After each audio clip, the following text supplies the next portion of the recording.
பெரிய கப்பலோ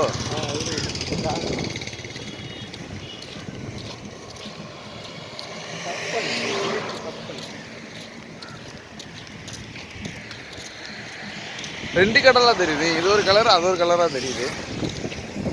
அங்க ஒரு கலர், இங்க ஒரு கலர் தான் தெரியுது.